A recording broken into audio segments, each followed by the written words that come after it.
엄마는 왜 이렇게 눈치가 없어요? 여기가 어디라고? 사돈들이 보는 앞에서 딸 미영이가 제 머리채를 잡았습니다. 20년간 새벽 4시에 일어나 분식점에서 떡볶이를 끓이며 키운 딸이 저를 이렇게 대하다니. 엄마가 창피해요. 분식점 하는 게 그렇게 자랑스러워요? 미영이의 차가운 말에 가슴이 무너져 내렸습니다. 결혼식에도 오지 말라는 딸. 그날 저는 결심했습니다. 그날 자식 연 끊고 알거지 만들었습니다. 과연 이 절망적인 모녀 관계에 어떤 반전이 기다리고 있을까요? 그리고 엄마의 극단적 선택 뒤에 숨겨진 진실은 무엇일까요? 영상 시청 전 구독과 좋아요 부탁드립니다. 감사합니다. 제 이름은 김순자, 올해 57세입니다. 새벽 4시 반 알람이 울리기도 전에 저는 눈을 떴습니다. 몸이 저절로 일어나는 게 20년간의 습관이죠. 차가운 바닥에 발을 디디며 하루를 시작하는 제 모습을 보면 누구든 평범한 중년 여성이라고 생각할 겁니다. 하지만 저에게는 남다른 이야기가 있어요. 중앙시장에서 순잔의 분식을 운영한 지 벌써 20년이 되었죠. 남편을 교통사고로 잃고 홀로 딸 미영이를 키우며 살아온 세월입니다. 거울 앞에 선 제 모습은 20년 전과 많이 달라졌어요. 기름기 빠진 머리카락, 굵어진 손가락 마디, 구부정해진 어깨. 하지만 후회는 없습니다. 이 모든 게 딸을 위한 거였으니까요. 옷을 갈아입으며 20년 전을 떠올렸습니다. 당시 미영이는 겨우 7살이었어요. 남편이 세상을 떠난 후 막막했던 그때가 생각나네요. 친정어머니가 말씀하셨죠. 순자야, 미영이를 좋은 집에 보내고 너는 새 출발해라. 어린애 키우면서 혼자 살기 힘들다. 하지만 저는 고개를 저었습니다. 안 됩니다. 미영이는 제가 키울 거예요. 제 품에서 자라야 해요. 그날 밤 잠든 미영이 얼굴을 보며 다짐했죠. 엄마가 꼭 잘 키워줄게. 다른 아이들 부럽지 않게 해줄게. 시장으로 향하는 길에 조만득이 기다리고 있었습니다. 조만득은 제 오랜 친구예요. 남편과 동창이었고 지금은 부동산 중개업소를 하고 있죠. 순자야, 오늘 미영이 소식 어떻더냐? 조만득이 환한 얼굴로 물었습니다. 어제 미영이가 전화했거든요. 엄마, 나 결혼해요. 목소리가 얼마나 기뻤는지 몰라요. 상대방은 대기업에 다니는 부장님이라고 하더라고요. 이름은 박준호, 나이는 30이고 아버지가 전무라고 했어요. 좋은 집안 아들과 결혼한다니 정말 기뻤습니다. 조만득이 빙긋 웃으며 말했어요. 순자야, 내가 고생한 보람이 있네. 미영이가 좋은 곳에 시집가니까 이제 좀 편해지겠어. 그런데 그동안 내가 모은 돈으로 산 오피스텔들 이제 미영이 이름으로 해둔 게 잘한 일이었구나. 저는 조만득의 말에 복잡한 표정을 지었습니다. 만드가 아직 때가 아니야. 미영이가 진짜 철들 때까지는 말하면 안 돼. 조만득이 고개를 갸웃거렸죠. 왜? 이제 결혼도 하는데 알려줘도 되지 않아? 저는 고개를 저었습니다. 미영이가 아직 세상을 몰라. 돈이 얼마나 소중한지, 엄마가 얼마나 고생해서 모은 건지 깨달아야 해. 분식점 문을 열고 들어서니 익숙한 냄새가 코를 찔렀습니다. 기름 냄새, 양념 냄새, 그리고 20년간 제 삶이 배어 있는 냄새죠. 가스레인지에 불을 켜고 기름을 두르며 하루 준비를 시작했어요. 떡볶이 국물을 끓이고 어묵을 썰고 튀김을 준비하는 모든 과정이 자동으로 움직이는 것 같았습니다. 손님들이 하나둘 들어오기 시작했어요. 순자 사장님, 오늘도 일찍 나오셨네요. 단골 손님 박 씨가 인사를 건넸습니다. 네, 일찍 일어나는 게 몸에 배었어요. 떡볶이 한 인분 해드릴까요? 점심시간이 되자 손님들이 몰려들었습니다. 학생들, 직장인들, 아줌마들까지 다양한 사람들이 제 음식을 먹으러 왔어요. 순전의 떡볶이가 제일 맛있어요. 다른 데는 너무 달거나 짜던데 여기는 딱 좋아요. 젊은 직장인이 칭찬해 주니 기분이 좋았습니다. 고맙습니다. 정성껏 만들거든요. 20년간 한결같은 맛으로 해왔어요. 손님들의 칭찬을 들을 때마다 뿌듯했죠. 이 모든 게 미영이를 위한 거라고 생각하면 힘이 났어요. 오후가 되자 시장 친구 영숙이가 찾아왔습니다. 영숙이는 바로 옆에서 떡볶이집을 하는 절친이에요. 순자야, 미영이 결혼 소식 들었어. 정말 축하해. 영숙이가 환하게 웃으며 말했습니다. 고마워, 영숙아. 미영이가 좋은 사람 만났다고 하더라고. 대기업 부장님이래. 영숙이 눈이 동그래졌어요. 어머, 대기업? 그럼 미영이 완전 잘 됐네. 순자야, 내가 고생한 보람이 있다. 정말 기뻐요. 딸이 잘 되면 엄마도 행복하잖아요. 영숙이가 궁금하다는 듯 물었습니다. 그런데 순자야, 상견례는 언제 해? 미영이가 다음 주에 하자고 하더라고요. 고급 한정식 집에서 한다는데 저는 처음 가보는 곳이라 떨려요. 영숙이가 손을 흔들었어요. 뭘 떨려? 순자야, 딸 키운 자랑스러운 엄마잖아. 당당하게 가. 하지만 속마음은 달랐습니다. 정말 떨렸거든요. 부유한 집안 사람들과 만나본 적이 없었으니까요. 저녁 무렵 미영이가 전화를 걸어왔습니다. 엄마, 안녕하세요. 목소리가 들뜬 게 느껴졌어요. 미영아, 잘 지내니? 회사 일은 어때? 괜찮아요, 엄마. 그런데 다음 주 상견례 말인데요. 준호 부모님이 궁중원이라는 한정식 집을 예약하셨대요. 좀 고급진 곳이라고 하시네요. 저는 걱정이 앞섰습니다. 미영아, 엄마가 그런 곳에 가도 될까? 옷도 변변한 게 없고. 미영이가 웃으며 말했어요. 엄마, 걱정 마세요. 깔끔하게 입고 오시면 돼요. 너무 부담 갖지 마시고요. 전화를 끊고 나서 한참을 생각했습니다. 미영이에게 무엇을 선물로 가져갈까? 돈 주고 사는 것보다는 정성이 들어간 걸 만들어주고 싶었어요. 3일 동안 정성껏 백김치를 담그고 명란젓도 직접 만들었습니다. 약과도 손수 만들어서 예쁜 보자기에 쌌어요. 이게 제가 할 수 있는 최선이었습니다. 조만득이 다시 찾아왔을 때 저는 걱정을 털어놓았어요. 만드가, 나 같은 사람이 그런 집안 사람들 만나도 될까? 분식점 하는 아줌마가 말이야. 조만득이 진지하게 말했습니다. 순자야, 너 지금 뭔 소리 하는 거야? 내가 얼마나 훌륭한 사람인데. 20년간 혼자 힘으로 딸 키우고 그것도 이렇게 훌륭하게 키웠잖아. 자신감 가져. 그날 밤 혼자 앉아 생각해 봤습니다. 미영이를 위해 살아온 20년 세월이 주마등처럼 지나갔어요. 새벽마다 일어나서 도시락 싸주던 일, 비 오는 날 우산 챙겨주던 일, 아플 때 밤새 간병하던 일들이 떠올랐습니다. 모든 게 미영이를 위한 거였어요. 이제 미영이가 좋은 사람 만나서 결혼한다니 정말 기뻤습니다. 하지만 한편으로는 걱정도 됐어요. 과연 제가 그런 격식 있는 자리에 어울릴까 싶어서요. 그래도 딸을 위해서라면 무엇이든 할 수 있었습니다. 20년간 그래왔듯이 말이에요. 상견례 당일 아침, 저는 평소보다 일찍 일어났습니다. 가슴이 두근거려서 잠이 오지 않았거든요. 옷장에서 가장 단정한 옷을 골라 입었어요. 10년 전 미영이 성인식 때 입었던 검은색 정장이었습니다. 조금 낡았지만 그래도 나름 괜찮아 보였죠. 거울 앞에서 머리를 매만지고 화장을 살짝 했어요. 20년간 기름 냄새만 맡고 살았던 제가 이런 자리에 어울릴까 싶었지만 딸을 위해서는 최선을 다해야겠다고 생각했습니다. 보자기에 정성껏 준비한 선물들을 쌌어요.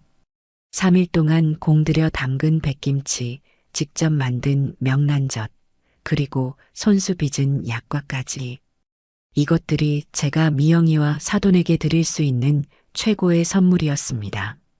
영숙이가 아침 일찍 찾아와서 격려해줬어요. 순자야, 너무 긴장하지 마. 내가 얼마나 좋은 사람인지 다 알게 될 거야.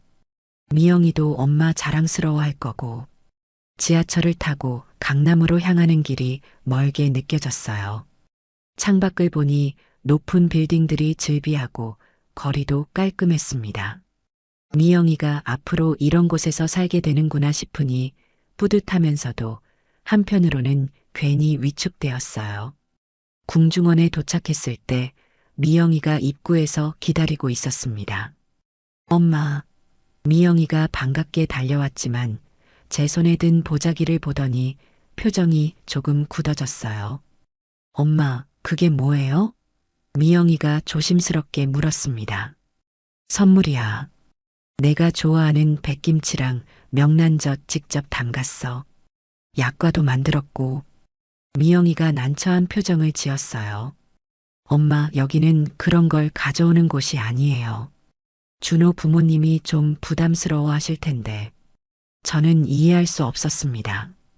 정성껏 만든 건데 왜 부담스러워 하실까요? 괜찮아, 미영아.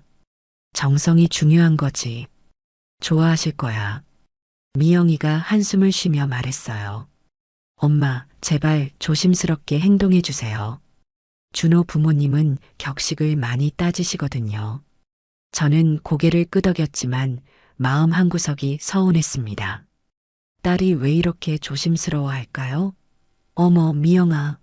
멀리서 준호가 부모님과 함께 걸어오고 있었어요. 준호는 키가 크고 잘생겼습니다. 정말 좋은 사람을 만났구나 싶었어요. 안녕하세요, 어머님. 준호가 정중하게 인사했습니다. 그 뒤로 박전무와 박전무 부인이 따라왔어요. 두 분 다 품격 있어 보였습니다. 박전무는 값비싼 정장을 입고 있었고 박전무 부인은 명품 가방을 들고 있었어요. 처음 뵙겠습니다. 김순자입니다. 저는 최대한 정중하게 인사했습니다. 아, 네. 박입니다. 반갑습니다. 박전무가 형식적으로 인사를 받았어요. 궁중원 안으로 들어가니 정말 화려했습니다. 한 번도 와본 적 없는 고급 한정식 집이었어요. 천장에는 샹들리에가 걸려 있고 바닥은 대리석으로 되어 있었습니다. 직원이 안내해준 방은 더욱 격식이 있었어요. 한옥 스타일로 꾸며져 있고 테이블도 고급스러웠습니다. 저는 어디에 앉아야 할지 몰라 서성거렸어요.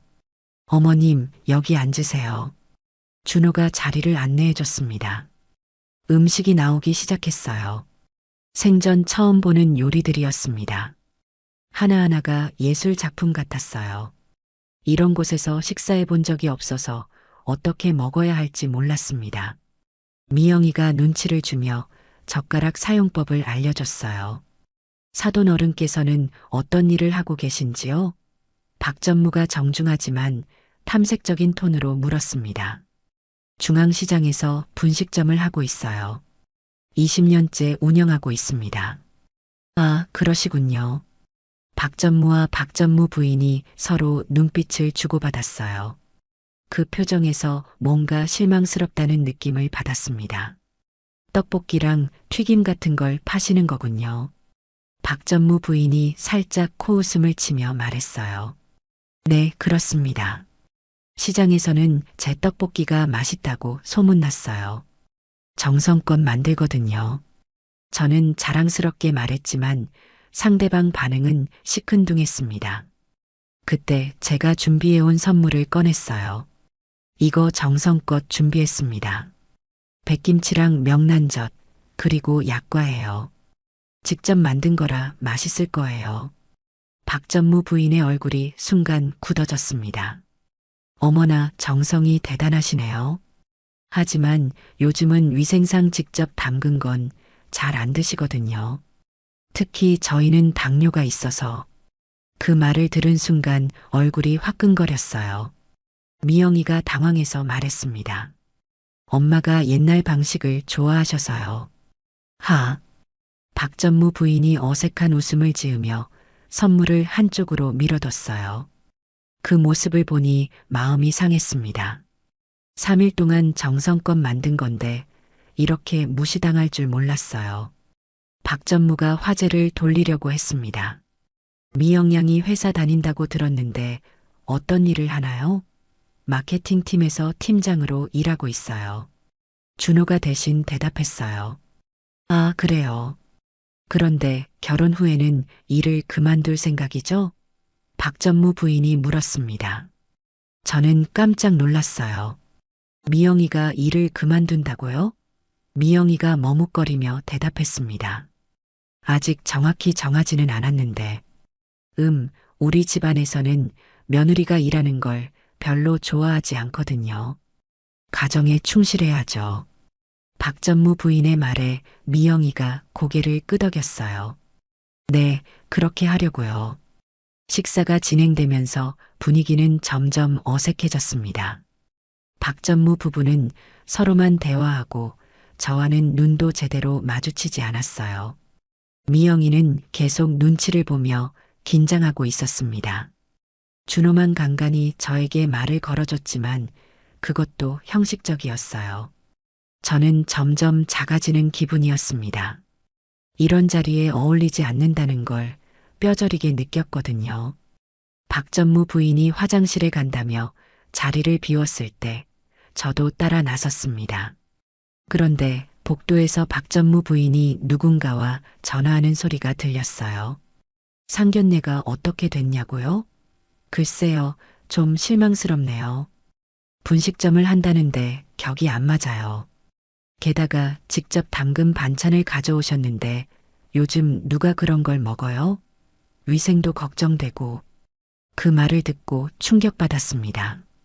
화장실에서 나와 자리로 돌아왔을 때 분위기가 더욱 차가워졌어요. 박전무 부인이 미영이에게 속삭이듯 말하고 있었습니다. 미영아, 우리 준호가 임원 승진을 앞두고 있는데 어머님께서 좀 더 사회적 격식을 아셨으면 해요. 부인들 모임에 나가시게 되면 분식점 얘기가 나올 텐데. 미영이가 고개를 숙이며 대답했어요. 네, 말씀해 드릴게요. 그 대화를 들은 순간 가슴이 아팠습니다. 제가 미영이에게 부끄러운 존재라는 뜻인가요? 20년간 죽도록 일해서 딸을 키웠는데 이제 와서 격이 안 맞는다고 하다니. 박전무가 시계를 보며 말했습니다.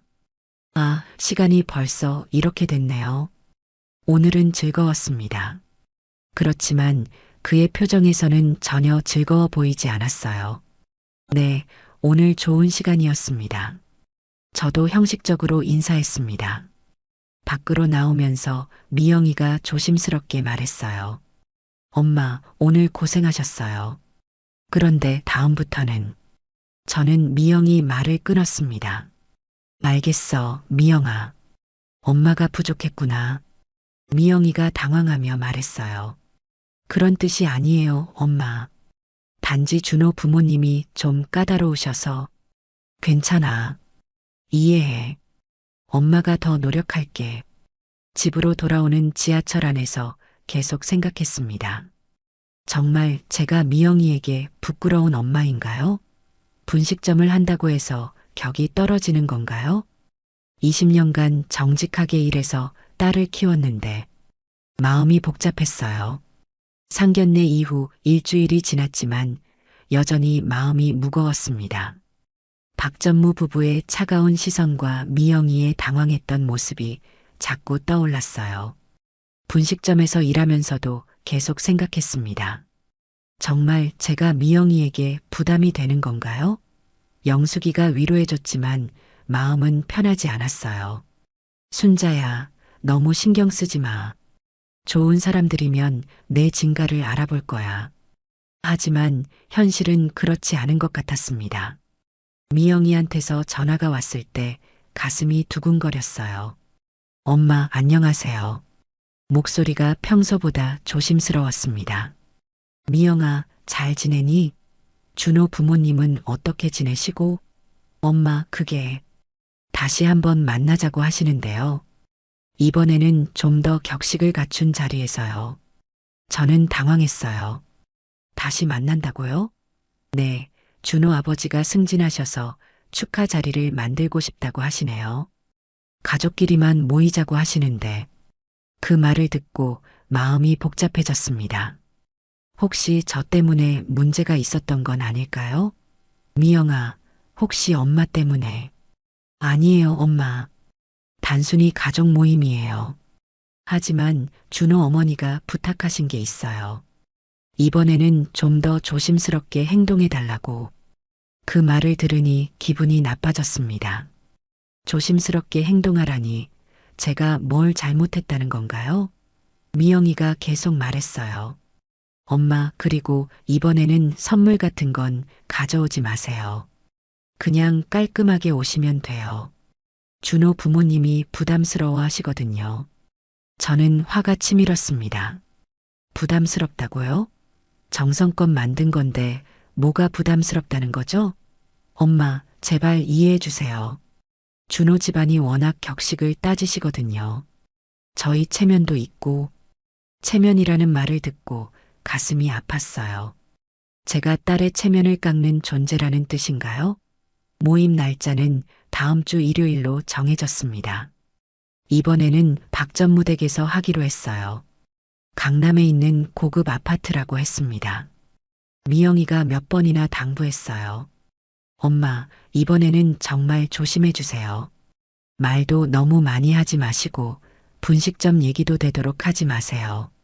그 말을 들으니 서글펐습니다. 20년간 자랑스럽게 해온 일을 숨기라는 건가요? 일요일이 되었습니다. 평소보다 더 신경 써서 옷을 입었어요. 미영이가 사준 새 정장을 입고 머리도 미용실에서 했습니다. 거울을 보니 그래도 나름 괜찮아 보였어요. 조만득이 격려해줬습니다. 순자야, 오늘은 당당하게 가. 내가 위축될 이유 없어. 하지만 마음 한편으로는 여전히 불안했습니다. 박전무 댁에 도착했을 때 정말 놀랐어요. 아파트가 엄청나게 컸습니다. 거실만 해도 제 집 전체보다 넓었어요.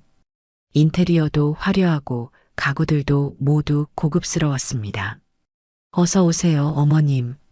준호가 문을 열어주며 인사했습니다.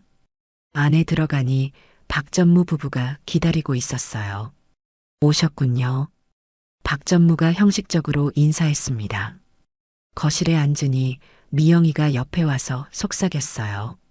엄마, 너무 긴장하지 마세요. 자연스럽게 하시면 돼요. 하지만 자연스럽게 하라면서 이것저것 주의사항을 말하니 더 긴장됐습니다. 박전무 부인이 차를 내오며 말했어요. 어머님, 홍차 드실까요? 아니면 커피?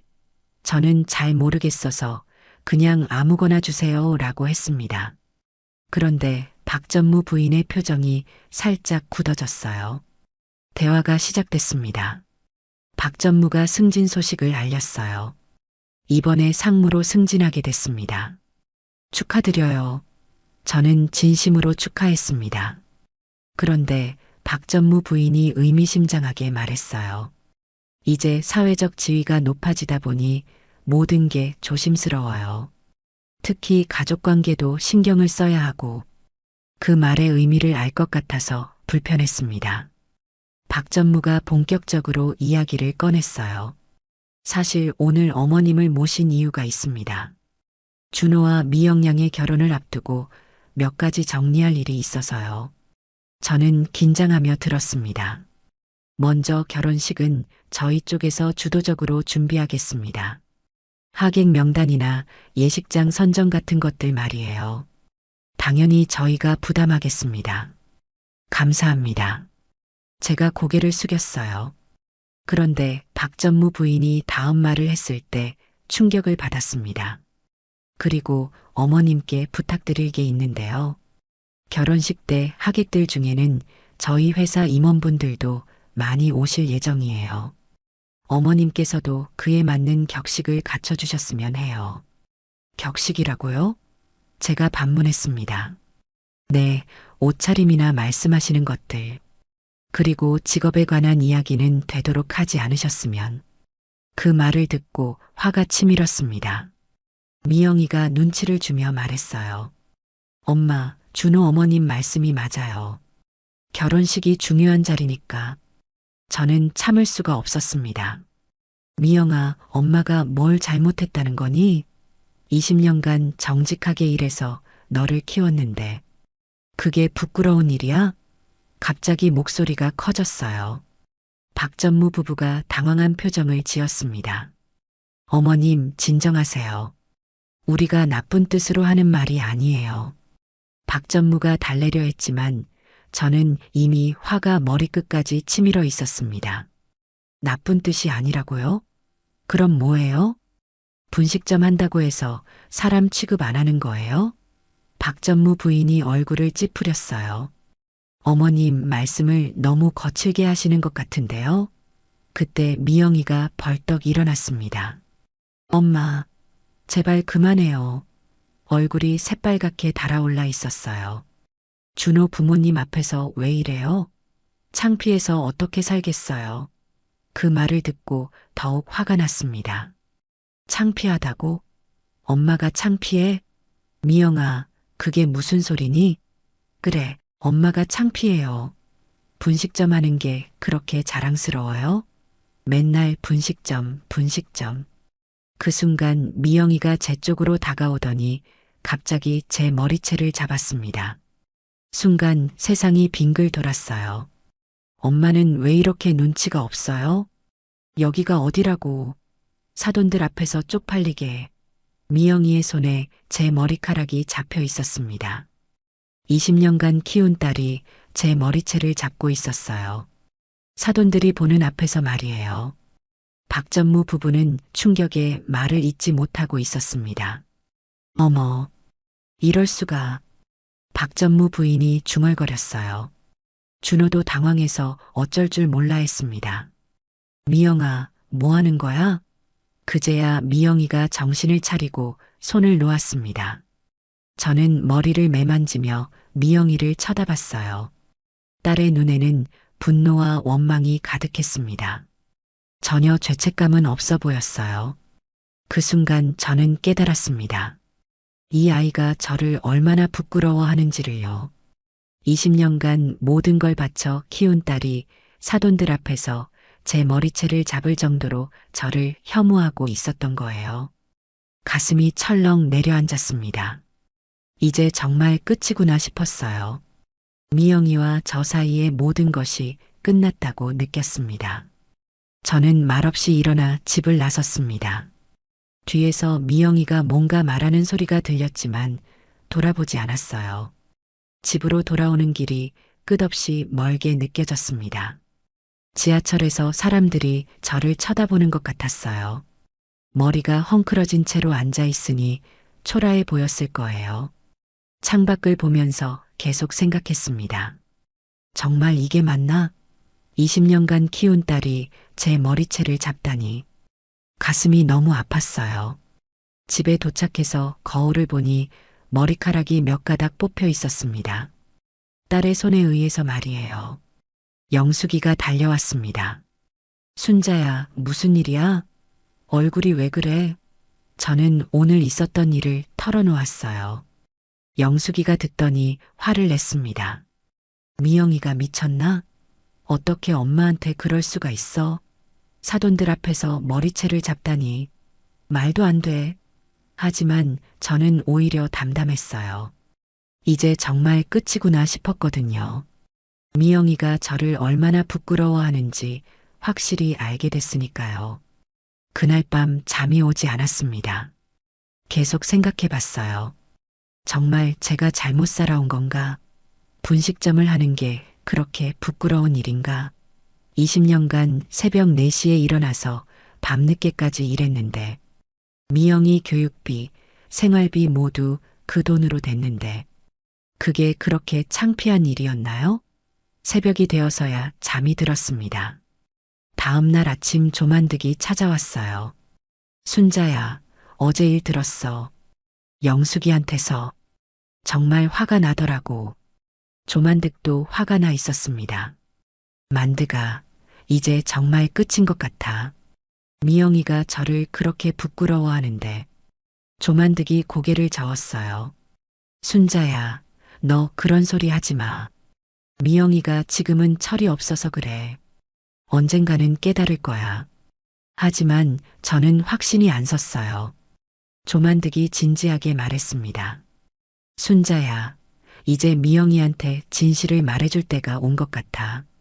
내가 그동안 얼마나 많은 걸 해줬는지 알려줘야 해.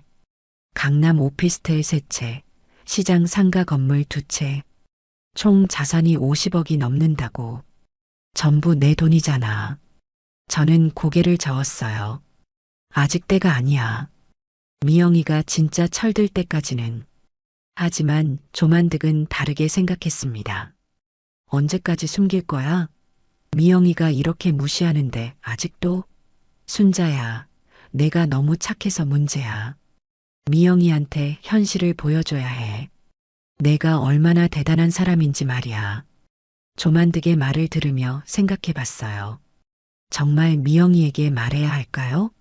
하지만 돈 때문에 딸이 달라지는 걸 보고 싶지 않았어요. 진짜 마음으로 깨달았으면 좋겠거든요. 며칠이 지났지만 미영이한테서 연락이 없었습니다. 평소 같으면 매일 전화했는데 말이에요. 아마 준호 부모님한테 혼났을 거예요. 저 때문에 결혼도 위태로워졌을지 모르고요. 마음이 무거웠지만 어쩔 수 없었습니다. 분식점에서 일하면서도 계속 생각했어요. 정말 제가 미영이에게 짐이 되는 건가? 일주일째 되던 날 드디어 미영이한테서 전화가 왔습니다. 엄마. 목소리가 많이 차가웠어요. 미영아, 잘 지내니? 엄마, 준호 부모님이 정말 화나셨어요. 어떻게 그럴 수가 있냐고. 결혼도 다시 생각해 보자고 하시더라고요. 저는 가슴이 철렁했습니다. 미영아, 미안해. 엄마가 실수했어. 실수라고요? 엄마는 아직도 모르세요? 제가 얼마나 창피했는지. 미영이의 목소리에 원망이 가득했어요. 엄마, 이제 정말 그만해 주세요. 제발 조용히 지내주세요. 결혼식 때도 오지 마세요. 사람들이 뭐라고 할지. 그 말을 듣고 충격받았습니다. 결혼식에 오지 말라고요? 미영아, 그게 무슨 소리니? 엄마가 딸 결혼식에 안 갈 수가 있어?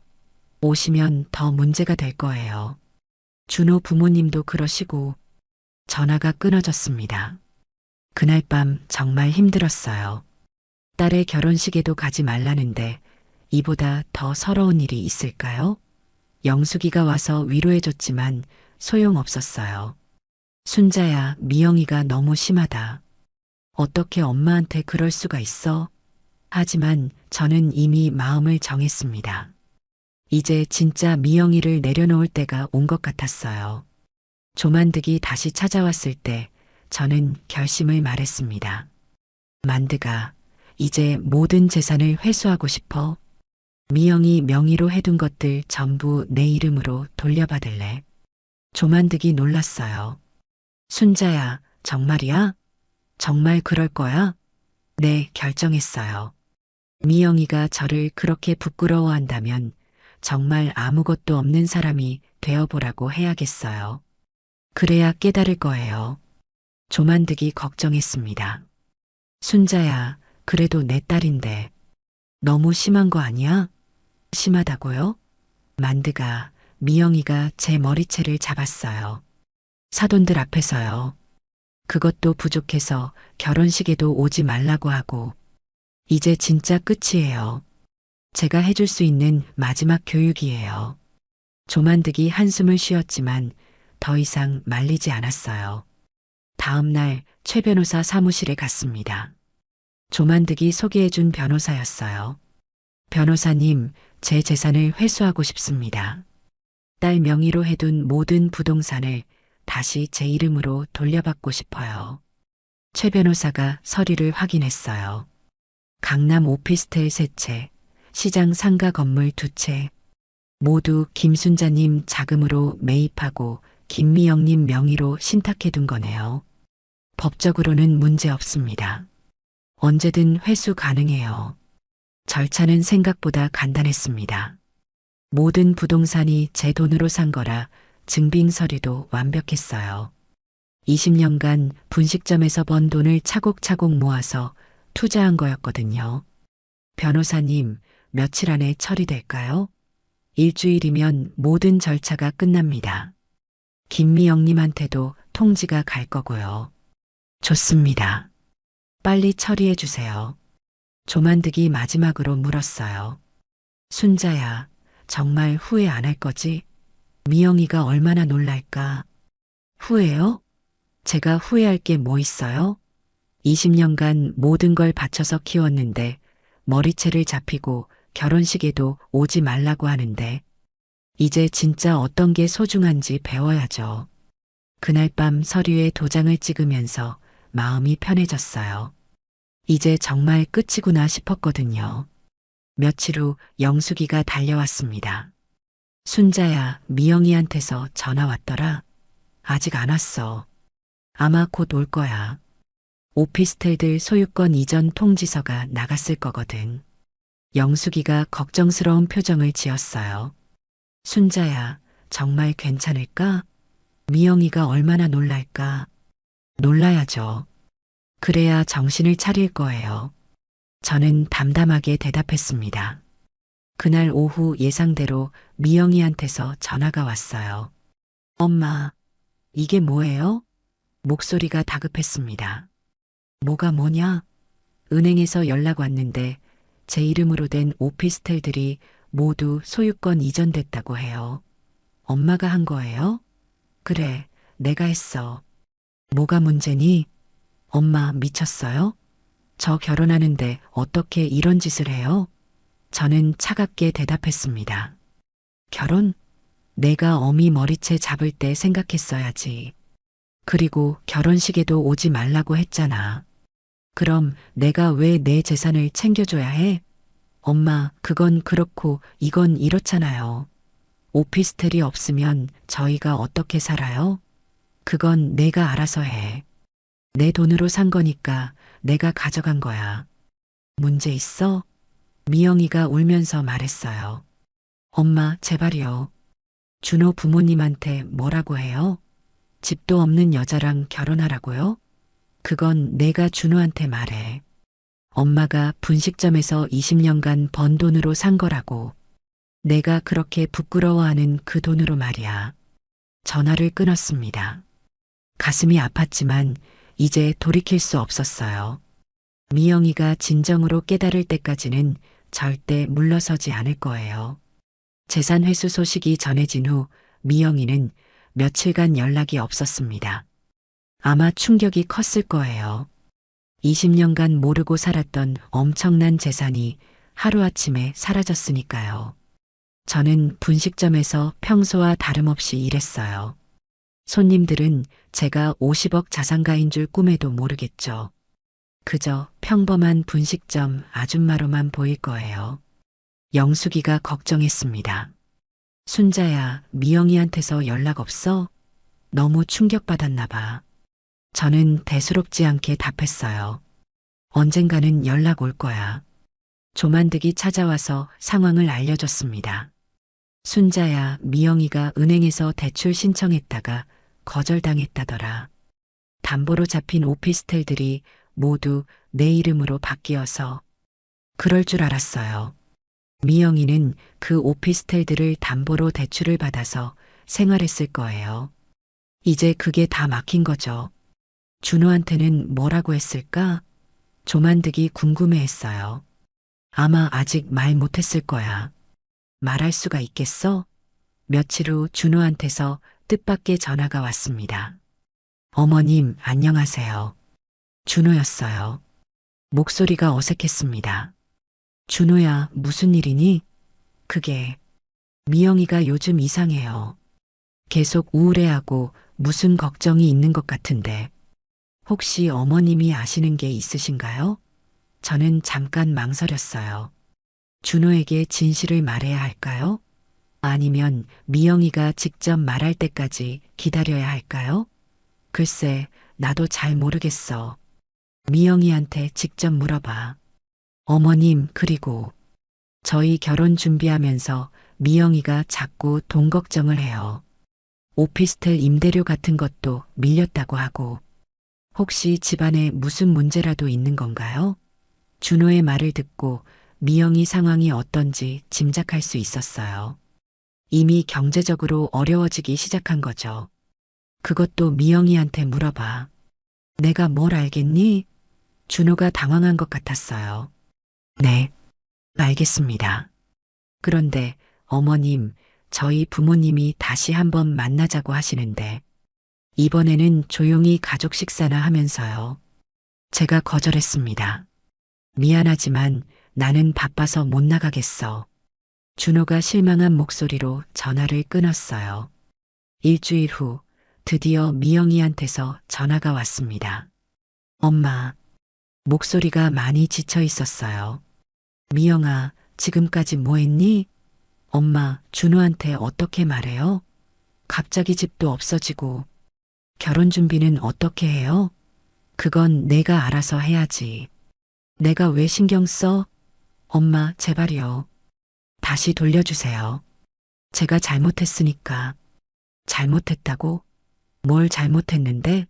엄마, 그날 제가 너무 심했어요. 머리채 잡은 것도 정말 죄송해요. 저는 차갑게 답했어요. 사과는 이미 늦었어. 내가 나를 얼마나 부끄러워하는지 확실히 알았거든. 결혼식에도 오지 말라고 했잖아. 그럼 나도 내 인생에 관여 안 할래. 엄마, 그런 뜻으로 한 말이 아니에요. 저는 전화를 끊었습니다. 다음 날 미영이가 분식점으로 찾아왔어요. 오랜만에 보니 많이 초췌해 보였습니다. 살도 빠지고 얼굴도 어둡더라고요. 엄마, 저 때문에 손님들 방해하기 싫어서 일 끝나고 이야기해요. 저는 계속 일을 했어요. 손님들 음식 해주고 계산하고 미영이는 구석에 앉아서 기다렸습니다. 시장 사람들이 수군거렸어요.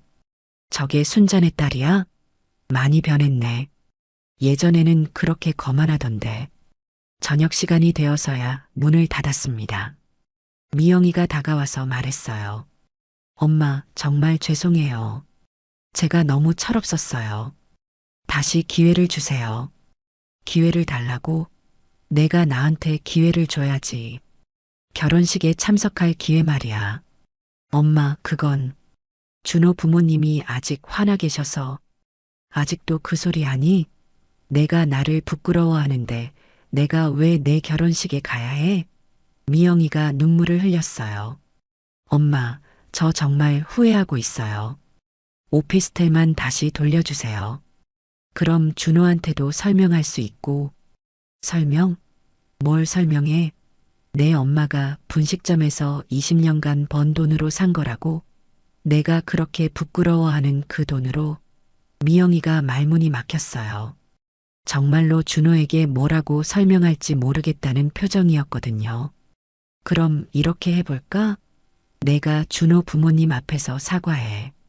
지난번에 얼마나 잘못했는지 정중하게 사과하고 내 엄마가 분식점에서 번 돈으로 오피스텔을 샀다고 자랑스럽게 말해. 그럼 다시 생각해 볼게. 미영이가 당황했어요. 그건 좀. 왜? 못하겠어? 내가 그렇게 부끄러워하는 엄마니까? 미영이가 고개를 숙였습니다. 보라고. 내가 진짜로는 아직도 나를 부끄러워하고 있잖아. 그런데 왜 오피스텔만 달라고 해? 엄마, 그런 게 아니에요. 그런 거 맞아. 넌 아직도 엄마가 창피해. 돈만 필요한 거지. 미영이가 울면서 부인했지만 소용없었어요. 이미 제 마음은 굳어져 있었거든요. 집에 가. 그리고 다시는 오지 마. 내가 진짜로 깨달을 때까지는. 미영이가 절망적인 표정으로 돌아갔습니다. 그 뒷모습을 보면서 마음이 아팠지만 참았어요. 이게 미영이를 위한 길이라고 생각했거든요. 영숙이가 말했어요. 순자야, 그래도 너무 심한 거 아니야? 애가 많이 반성하는 것 같던데. 영수가 진짜 반성이면 준호 부모님 앞에서도 사과할 수 있어야지. 아직 체면만 챙기고 있어. 며칠 후 조만득이 소식을 알려줬습니다. 순자야, 미영이 회사에서 휴직했다더라. 결혼 준비 때문이라고 하는데 실제로는 스트레스 때문인 것 같아. 그럴 줄 알았어요. 준호에게도 뭔가 말해야 할 텐데 뭐라고 해야 할지 모르겠으니까요. 준호네도 이상하게 생각하기 시작했을 거고요. 결국 예상했던 일이 벌어졌습니다. 준호한테서 다시 전화가 왔어요. 어머님, 미영이가 저희 부모님께 이상한 말을 했는데. 무슨 말? 집안 사정이 어려워졌다고. 오피스텔들도 다 정리해야 한다고 하더라고요. 혹시 사업 실패라도 하신 건가요? 저는 잠깐 말을 멈췄다가 답했어요. 미영이한테 직접 물어봐. 내가 뭘 알겠니? 어머님, 저희 부모님이 많이 걱정하고 계세요. 혹시 결혼 후에 경제적 지원을 바라시는 건 아닌지. 그 말을 듣고 화가 났어요. 경제적 지원을 바란다고요? 내가 누구한테 손 벌릴 사람으로 보여? 그런 뜻이 아니에요. 단지, 그래, 나는 분식점이나 하는 가난한 사람이야. 내 부모님 걱정이 맞아. 전화를 끊었습니다. 이제 정말 미영이가 궁지에 몰렸을 거예요. 준호 부모님은 의심하기 시작했고 경제적으로도 어려워졌으니까요. 하지만 아직도 진실을 말하지 못하고 있어요. 자신의 엄마가 분식점에서 번 돈으로 부자가 되었다는 사실을 말이에요. 그렇게 부끄러워하는 한 절대 용서하지 않을 거예요. 미영이의 상황은 더욱 악화됐습니다. 조만득을 통해 들은 소식으로는 회사에서도 소문이 나기 시작했다고 해요. 동료들 사이에서 미영이 집안에 문제가 생겼다는 이야기가 돌고 있다는 거였죠. 윤 실장이 미영이를 불러서 물어봤다고 합니다. 미영아, 요즘 상태가 안 좋은 것 같은데 괜찮니? 집안에 무슨 일이라도 있니? 미영이는 아무것도 아니라고 둘러댔지만 다들 눈치채고 있었어요. 더 큰 문제는 준호 부모님이었습니다. 박전무 부인이 사돈조사를 시작한 거예요. 처음에는 분식점 하는 평범한 집안이라고 생각했는데 갑자기 경제적 문제가 생겼다고 하니까 의심스러웠던 거죠. 사립탐정을 고용해서 저희 집안을 조사했다고 들었어요. 조만득이 분통해했습니다. 순자야, 박전무 부인이 내 분식점까지 와서 주변 사람들한테 물어봤다더라. 정말 기가 막혀. 결과는 뻔했죠. 제가 시장에서 평범하게 분식점을 하고 있고 특별한 재산은 없어 보인다는 거였어요. 단지 최근에 딸 명의로 되어 있던 오피스텔들을 처분했다는 소문만 들렸을 거고요. 박전무 부부는 더욱 의심했어요. 갑자기 재산을 처분했다는 건 빚이 있거나 사업이 망했다는 뜻이니까요. 준호한테서 또 전화가 왔을 때 목소리가 많이 차가워져 있었어요. 어머님, 저희 부모님이 걱정이 많으십니다. 혹시 빚이라도 있으신 건 아니죠? 빚? 누가 빚이 있다고 그래? 최근에 오피스텔들을 급하게 처분하셨다고 들었는데 혹시 결혼 비용 때문에 어려우시면 저희가 도와드릴 수도.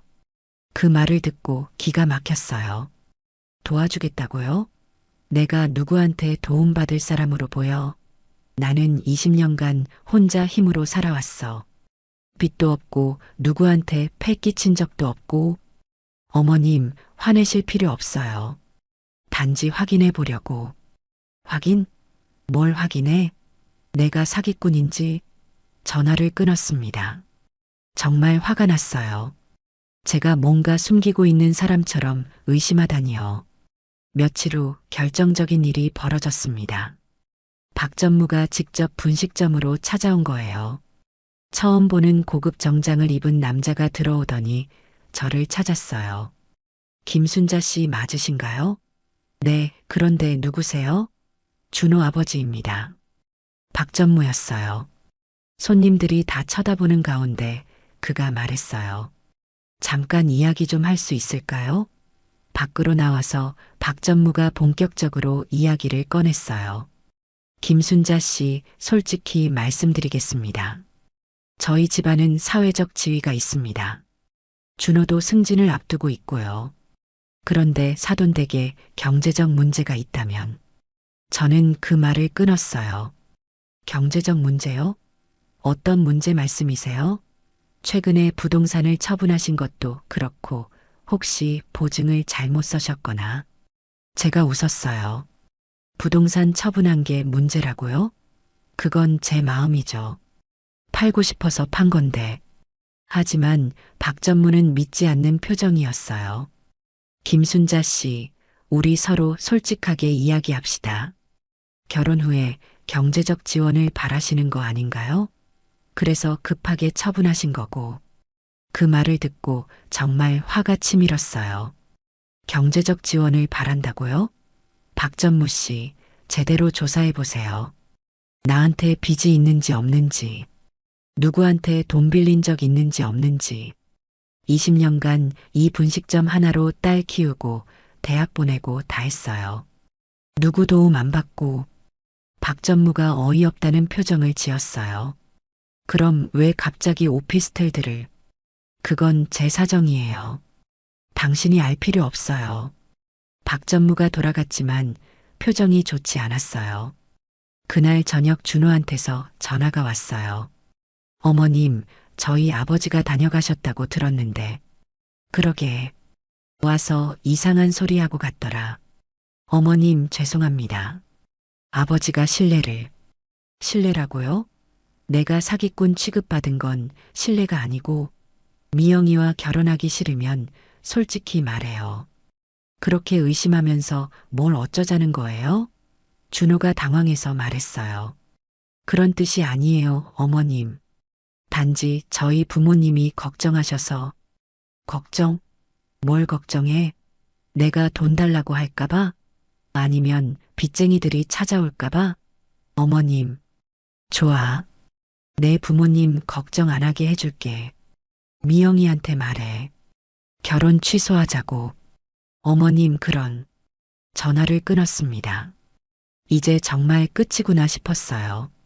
다음날 미영이가 울면서 분식점으로 달려왔어요. 엄마, 준호가 결혼 연기하자고 해요. 당연하지. 내 엄마가 사기꾼일 수도 있다는데 누가 결혼하겠어? 엄마, 제발 도와주세요. 준호 부모님한테 사과하고 오해를 풀어주세요. 오해? 뭔 오해?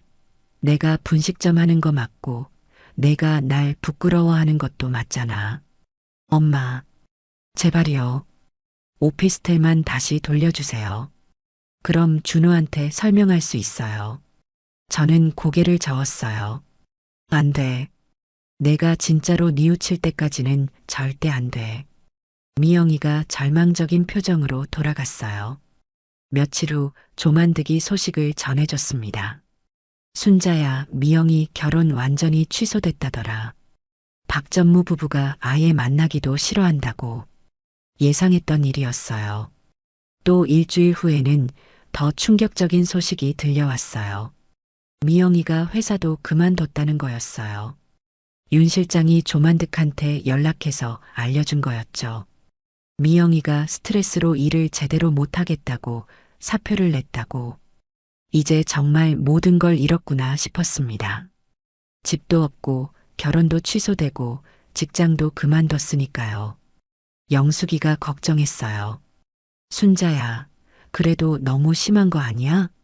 애가 이제 정말 갈 곳이 없잖아. 하지만 저는 마음을 굳혔어요. 이 정도는 되어야 진짜 깨달을 거라고 생각했거든요. 한 달 후 미영이가 다시 나타났을 때는 완전히 다른 사람이 되어 있었어요. 10kg은 빠진 것 같았고 얼굴도 수척해져 있었습니다. 값비싸던 옷 대신 평범한 옷을 입고 있었어요. 엄마, 목소리도 많이 작아져 있었습니다. 미영아, 어떻게 지냈니? 엄마, 죄송해요. 정말 잘못했어요. 이제야 엄마 마음을 알 것 같아요. 하지만 저는 아직 부족하다고 생각했어요. 입으로만 사과하는 건 누구나 할 수 있으니까요. 진짜 마음에서 우러나와야 해요. 미영이가 다시 나타난 지 며칠 후 저는 충격적인 소식을 들었습니다. 미영이가 원룸에서 살면서 편의점 아르바이트를 하고 있다는 거였어요. 조만득이 우연히 발견했다고 하더라고요. 순자야, 미영이가 시장 근처 편의점에서 야간 알바하고 있더라. 완전히 딴 사람 같아. 그 자랑스럽던 미영이가 편의점에서 일한다니. 복잡한 기분이었어요. 한편으로는 안쓰럽고 한편으로는 이제야 현실을 깨달았구나 싶었습니다. 하지만 아직 충분하지 않았어요. 진짜 밑바닥을 경험해봐야 제 마음을 이해할 수 있을 거라고 생각했거든요. 며칠 후 미영이가 분식점 앞에 나타났습니다. 새벽 4시쯤이었어요. 제가 재료 준비를 하고 있을 때였죠. 엄마, 떨리는 목소리로 저를 불렀어요. 미영아, 이 시간에 왜? 엄마, 편의점 알바 끝나고 왔어요. 혹시 밥 한 끼만. 제발. 그 말을 듣고 가슴이 철렁했어요. 제 딸이 제게 밥을 구걸하고 있었거든요. 하지만 마음을 굳게 먹었습니다. 이것도 교육의 일부라고 생각했어요. 여기는 공짜로 주는 곳이 아니야. 돈 있으면 사 먹고 없으면 가. 미영이의 얼굴이 하얗게 질렸어요. 엄마, 제발요. 사흘째 제대로 못 먹었어요. 그럼 일해. 일하면 밥 한 끼는 줄 수 있어. 미영이가 고개를 끄덕였어요. 뭐든지 할게요. 설거지든 청소든. 저는 조건을 내걸었습니다. 하루 종일 일해. 새벽부터 저녁까지. 그러면 밥 한 끼랑 잠잘 곳은 줄게. 단 손님들한테 건방지게 굴거나 불평하면 그날은 굶어. 알겠어요. 미영이가 간절하게 대답했어요. 그렇게 미영이의 진짜 교육이 시작됐습니다. 첫날부터 힘들어했어요. 설거지할 때는 뜨거운 물에 손이 빨갛게 달아올랐고 청소할 때는 허리가 아프다고 신음했습니다. 그래도 참고 했어요. 손님들이 와서 주문하면 어색하게 존댓말을 배워가며 응대했죠. 처음에는 실수투성이었어요. 떡볶이 국물을 흘리거나 거스름 돈을 잘못 계산하거나 그럴 때마다 저는 차갑게 지적했습니다. 제대로 안 하면 밥 안 줘. 미영이가 울상을 지었지만 포기하지 않았어요. 며칠이 지나자 미영이의 모습이 조금씩 달라지기 시작했습니다. 거친 손이 되어가고 기름 냄새가 옷에 배기 시작했어요. 예전에 그렇게 싫어하던 분식점 냄새가 이제는 자신의 냄새가 된 거죠. 하지만 불평하지 않았어요. 묵묵히 일을 했습니다. 한 달이 지났을 때 영숙이가 말했어요. 순자야, 미영이 많이 변한 것 같아. 예전에는 그렇게 거만했는데 이제는 인사도 잘하고. 저도 느끼고 있었어요. 미영이가 달라지고 있다는 걸요. 어느 날 손님이 미영이에게 화를 냈을 때 일이었어요. 야, 아가씨, 이게 뭐야? 떡볶이가 이렇게 짜? 제대로 안 하면서 장사해? 예전 미영이었다면 당장 대들었을 거예요. 하지만 이번에는 달랐습니다. 죄송합니다. 다시 해드릴게요. 고개를 숙이며 사과했어요. 그 모습을 보면서 조금씩 마음이 움직였습니다. 2달째 되던 어느 날 미영이가 제게 물었어요. 엄마, 20년간 이렇게 힘들게 일하셨어요? 그래. 너 키우느라. 미영이가 눈물을 글썽였어요. 정말 죄송해요. 몰랐어요. 이렇게 힘든 줄. 하지만 저는 아직 충분하지 않다고 생각했어요. 말로는 누구나 할 수 있으니까요. 진짜 깨달음은 행동으로 보여야 해요. 어느 추운 겨울날이었습니다. 손님이 별로 없어서 한가했는데 갑자기 미영이가 제 무릎에 담요를 덮어줬어요. 엄마, 추우시죠? 그리고는 뜨거운 군고구마를 사서 제 손에 쥐어줬습니다. 손 좀 녹이세요. 그 순간 가슴이 따뜻해졌어요. 20년 만에 딸이 저를 걱정해 준 거였거든요. 봄이 되자 미영이는 완전히 다른 사람이 되어 있었습니다. 새벽 4시에 일어나는 것도 익숙해 했고 손님들 응대도 능숙해졌어요. 무엇보다 제게 반말을 하지 않았어요. 엄마, 오늘 재료 부족한 게 있으면 제가 사올까요? 존댓말로 정중하게 물었습니다. 어느 날 시장 아줌마들이 수군거리는 소리를 들었어요. 순자네 딸 완전히 변했네. 예전에는 그렇게 콧대 높더니 이제는 인사도 먼저 하고 정말 고생을 해봐야 사람이 되는구나. 그 말을 들은 미영이는 부끄러워했지만 더 열심히 일했어요. 6개월이 지났을 때 결정적인 사건이 일어났습니다. 제가 갑자기 배가 아파서 쓰러진 거예요. 오래된 위험이 도진 것 같았어요. 미영이가 황급히 달려와서 제게 물었어요. 엄마, 괜찮으세요? 병원 가세요. 아니야, 괜찮아. 손님들 있으니까 가게나 봐. 하지만 미영이는 제 말을 듣지 않았어요. 손님보다 엄마가 더 중요해요. 지금 병원 가시는 게 맞아요. 그리고는 영숙이에게 부탁해서 잠깐 가게를 봐달라고 하고 저를 병원에 데리고 갔어요.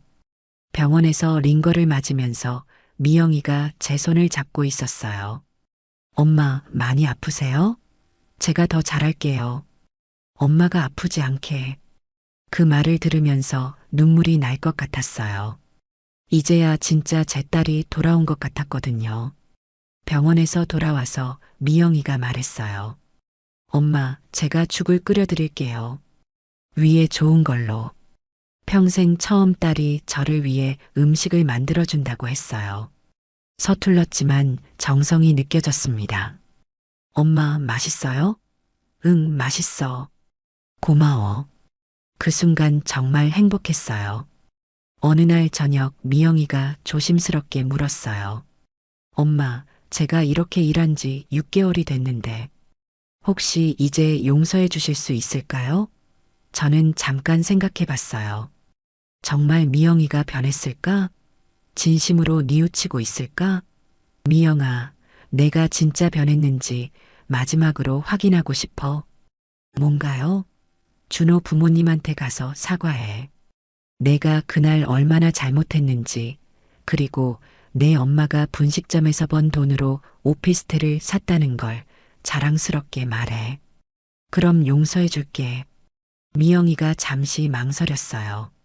하지만 곧 고개를 끄덕였습니다. 알겠어요. 가서 사과할게요. 그리고 엄마 자랑할게요. 그 대답을 듣고 이제야 진짜 딸이 돌아왔다고 생각했어요. 미영이가 준호 부모님께 사과하러 간다고 했을 때 솔직히 반신반의했어요. 정말 갈까? 아니면 또 핑계를 대고 미룰까? 하지만 놀랍게도 미영이는 바로 다음날 박전무 댁을 찾아갔습니다. 조만득을 통해 소식을 들었어요. 순자야, 미영이가 정말 갔다더라. 박전무 부부 앞에서 무릎 꿇고 사과했다고. 어떻게 됐는데? 처음에는 박전무 부인이 문전박대하려고 했는데 미영이가 계속 사과한다고 버텼다더라. 그래서 어쩔 수 없이 안에 들여보냈다고 해. 미영이가 박전무 부부 앞에서 한 말을 들었을 때 정말 놀랐어요. 죄송합니다. 제가 그날 정말 못된 짓을 했어요. 어머니 머리채를 잡은 것은 용서받을 수 없는 일이었습니다. 그리고 제가 숨긴 게 있어요. 저희 어머니는 가난한 분식점 사장님이 아니에요. 20년간 모은 돈으로 부동산을 샀는데 강남 오피스텔만 세 채예요. 총 자산이 50억이 넘어요. 박전무 부부가 얼마나 놀랐을까요? 분식점 사장이 50억 자산가라니. 하지만 미영이는 거기서 멈추지 않았어요. 그런데 제가 어머니를 너무 부끄러워해서 어머니가 모든 재산을 회수하셨어요. 당연한 일이에요. 저 같은 딸은 자격이 없었거든요. 이제 저는 아무것도 없어요. 오피스텔도 없고 결혼도 취소됐고 직장도 그만뒀어요. 하지만 후회하지 않아요. 어머니 밑에서 6개월간 일하면서 정말 많은 걸 배웠거든요. 박전무 부인이 물었다고 해요. 그럼 지금은 뭘 하고 있니? 어머니 분식점에서 일해요. 설거지도 하고 청소도 하고.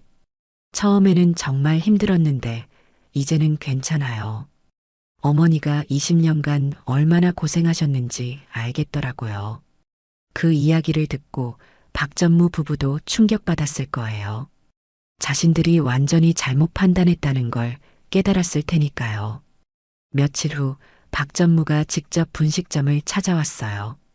이번에는 정중한 태도였습니다. 김순자 씨, 죄송합니다.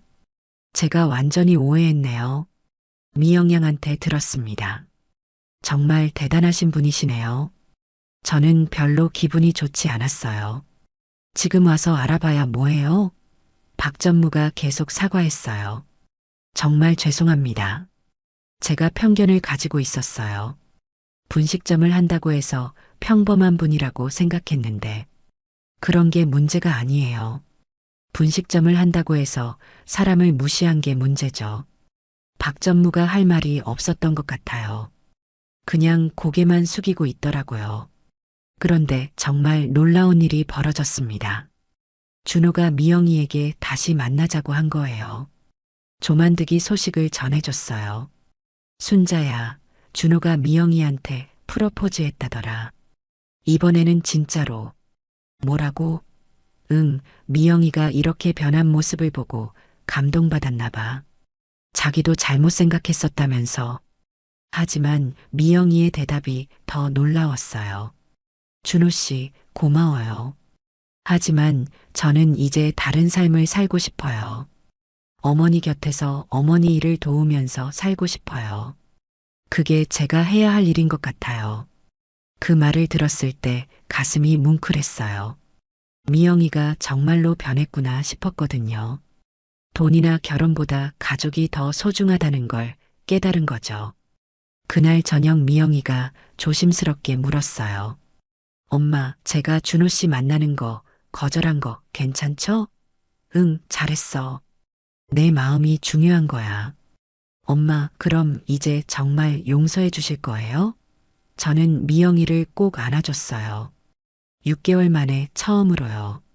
미영아, 엄마가 미안했다. 너무 심하게 했나 봐. 아니에요, 엄마. 덕분에 정신 차렸어요. 정말 고마워요. 그날 밤 조만득이 찾아와서 말했어요. 순자야, 이제 오피스텔들 다시 미영이 이름으로 해줄 거지? 아니야. 그냥 내가 가지고 있을 거야. 대신 다른 걸 해줄 생각이야. 며칠 후 저는 미영이에게 제안했어요. 미영아, 우리 가게 좀 더 크게 해볼까? 내가 회사에서 배운 마케팅으로 메뉴도 개발하고. 정말요? 엄마가 제 아이디어를 받아들여 주실 거예요? 그럼 우리 힘을 합치면 더 좋은 가게 만들 수 있을 거야. 미영이가 신이 나서 아이디어를 내기 시작했어요. 엄마, 요즘 젊은 사람들이 전통 맛집을 많이 찾거든요. SNS 마케팅도 하고 메뉴판도 예쁘게 만들고. 좋은 생각이야. 한번 해보자. 그렇게 우리의 새로운 도전이 시작됐습니다. 미영이는 낮에는 마케팅 일을 하고 저녁에는 주방 일을 도왔어요. 손님들도 신기해했죠. 어머, 순자 씨 딸이 이렇게 변했네? 정말 착해 보여. 6개월 후 우리 가게는 완전히 달라져 있었어요. 순자네 정성 밥상이라는 새 간판을 달고 인테리어도 깔끔하게 바꿨어요.